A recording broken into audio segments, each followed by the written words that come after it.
여러분에게 오늘은 책장에 꽂혀 있지만 아마도 읽지 않는 책, 또 읽고 싶지만 읽기 어려운 책 중 하나죠. 바로 단테의 신곡에 대해서 이야기해 보려고 합니다. 단테가 전하는 메시지 지금 읽어드리겠습니다. 네, 안녕하세요. 부산외국어대학교 이탈리아어과의 박상진 교수입니다. 사실 신곡은 사는 책이지 읽는 책이 아니죠. 어렵거든요. 하지만 그 딱딱한 책을 단테와 함께 길을 떠나면서 단테의 고뇌와 기쁨을 공감하면서 그러다 보면은 그 어려운 신곡을 읽는 책으로 만들 수 있겠죠.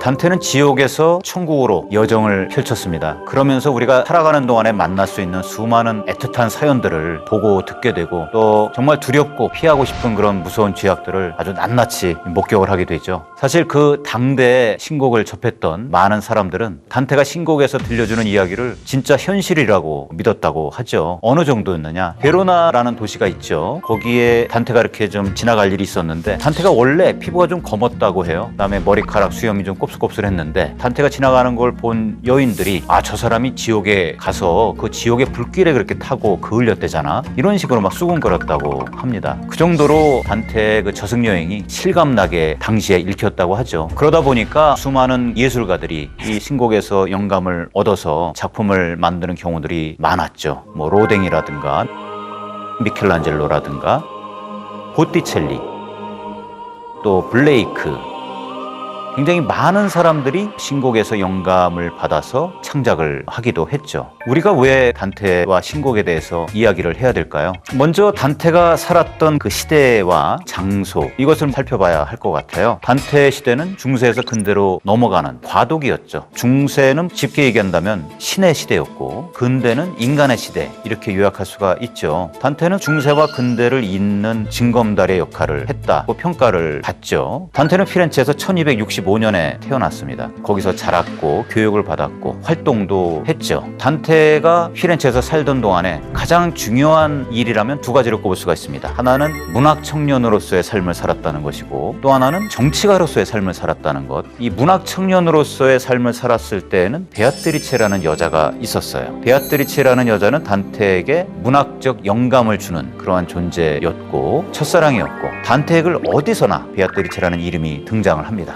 사실 베아트리체가 1290년에 세상을 떠나게 됩니다. 그로 인한 상실감이 아주 컸죠. 베아트리체를 잃은 상심, 이것을 이기기가 힘들어서 잠시 문학을 접게 됩니다. 잠시 문학을 접은 단테가 정치가로서의 이제 경력을 시작을 하게 됩니다. 그래서 불과 7, 8년 지나서는 피렌체를 대표하는 최고위원의 자리까지 오르게 되죠. 그런데 그 당시에는 정파들 간의 싸움이 굉장히 격렬했고 또 복잡했습니다. 단테도 역시 이제 정치인으로서 정당에 속해 있었는데 그 정당이 반대파로부터 정치적인 패배를 당해서 축출을 당하게 되죠. 단테도 역시 피렌체에서 쫓겨나게 됩니다. 추방을 당해요. 그 당시 어떤 한 도시에서 추방을 당한다는 것은 더 이상의 사회적인 삶을 살 수 없다는 것을 의미를 했습니다. 추방을 당해서 단테는 더 이상 피렌체에 돌아가지를 못하게 돼요. 그리고 거의 20년 동안 정처 없는 망명자의 삶을 살아가게 되죠. 근데 그런 과정에서 단테가 했던 것은 딱 한 가지였습니다. 글을 쓰는 것이었죠. 신곡은 단테가 추방을 당하고 3, 4년쯤 후부터 시작을 했다고 하죠. 그리고 죽기 바로 전에 완성을 하게 됩니다. 단테는 신곡을 쓰면서 자기 자신을 주인공으로 등장을 시킵니다. 그래서 나라고 표현을 하면서 지옥과 연옥과 천국을 여행하는 순례자로 자기 자신을 등장을 시킵니다. 재미나게도 지옥을 먼저 여행을 하게 되죠. 그리고 떠나는 때가 저녁이에요. 굉장히 쓸쓸합니다. 그 심정을 이렇게 표현을 합니다. 에 이오솔 루노, 늘 혼자였다. 날은 저물어가고 어둑한 하늘은 땅 위의 생명들을 그 고달픔에서 놓아주고 있는데 나 하나 홀로 나아갈 길, 연민과 치를 전쟁을 준비하고 있었으니 그르침이 없는 정신은 이를 말해주리라.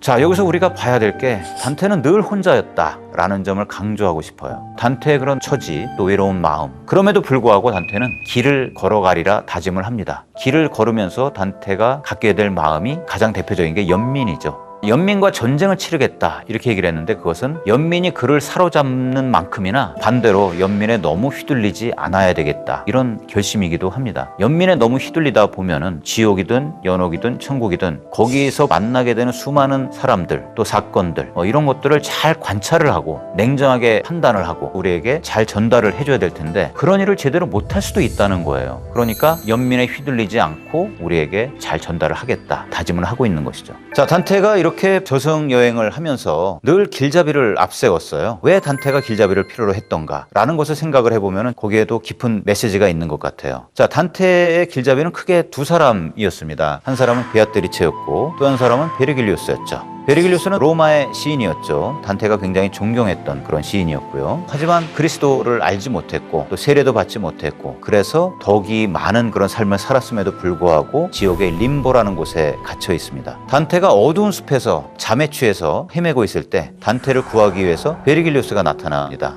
그런데 이 베르길리우스가 단테에게 이 어두운 숲에서 벗어나기 위해서는 너는 지옥과 연옥을 먼저 방문을 해야 된다.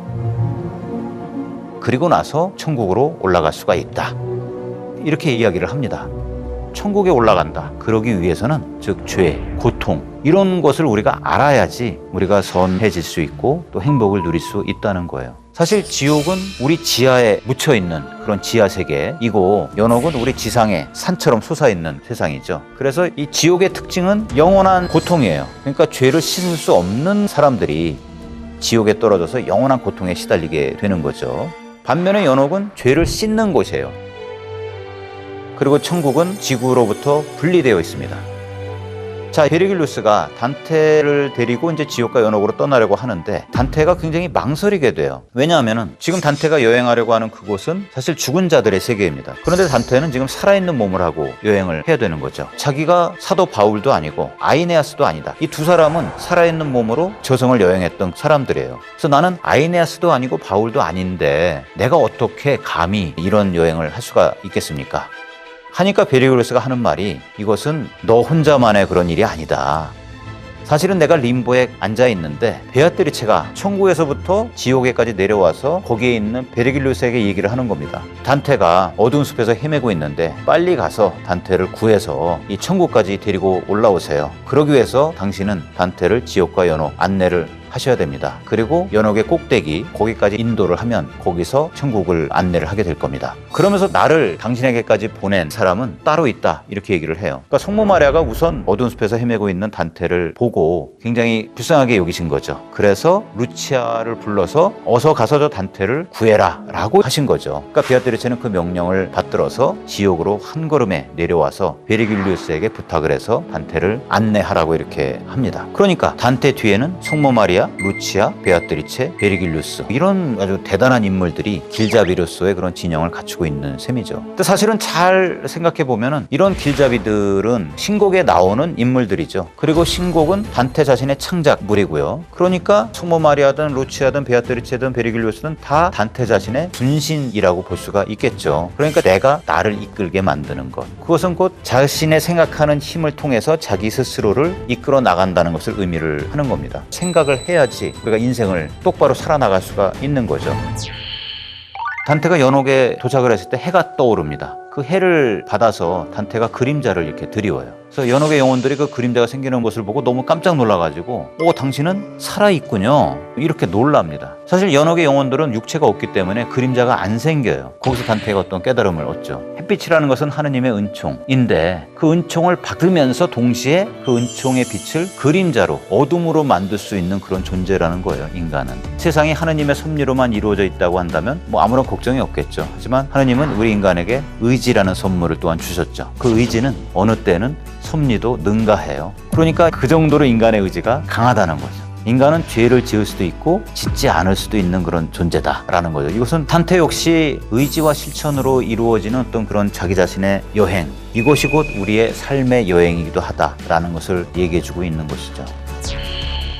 자, 저는 그 나그네로서의 단테를 떠올립니다. 날이 저물어가는 저녁에 지옥 여행을 떠나는 나그네, 새벽에 해가 찬란하게 떠오르는 그런데 연옥에 도착하는 나그네, 또 햇빛이 가장 밝게 빛나는 시각에 천국에 들어서는 그런 단테, 거의 20년 가까이 신곡을 쓰면서 단테는 자신에 대해서 또 사회에 대해서 또 인간에 대해서 생각을 거듭했죠. 그리고 무엇보다도 글이 자신을 위해서인 것만이 아니라 그 글을 읽는 모든 사람들을 위한 것이다. 이런 생각을 한 번도 잊은 적이 없었어요. 그래서 사회적인 소통을 굉장히 중요하게 여겼죠. 그 당시에 대다수의 사람들은 문맹이었기 때문에 문자를 읽을 수가 없습니다. 그리고 책도 굉장히 귀했죠. 그런데 단테는 무엇을 생각했습니까? 자신에 대한 성찰, 세상에 대한 성찰, 인간에 대한 성찰, 이런 것들을 가능한 한 많은 사람들에게 알려야 되는 거예요. 그러기 위해서 단테는 신곡을 이탈리아어로 썼습니다. 이탈리아로 썼다는 것이 뭐가 그렇게 중요할까 이렇게 생각할 수 있지만 그 당시를 생각하면은 세상을 이렇게 움직여 나가는 언어는 라틴어였어요. 지배계층의 언어였죠. 하지만 지배계층에 속하지 않는 대다수의 사람들은 라틴어를 몰랐고 또한 읽을 줄도 몰랐습니다. 그러니까 단테는 지배계층이 아닌 그런 다수의 사람들을 위해서 이 신곡을 쓰겠다는 결심, 이것이 이제 이탈리아어를 선택하도록 만들었다는 거죠. 더군다나 이 문자보다는 말로 하고 귀로 듣는 그런 형태로 이 낭송의 형태를 통해서 신곡이 많은 사람들에게 보급되기를 원했던 거죠. 그래서 이 신곡은 굉장히 운율이 뛰어납니다. 그래서 신곡은 눈으로 읽는 책이라기보다는 사실 소리내서 읽고 그 소리를 귀로 듣는 이런 식으로 이제 우리가 접해야 될 그런 책이라는 것, 이것이 단테의 의도가 담겨 있다고 이제 볼 수가 있죠.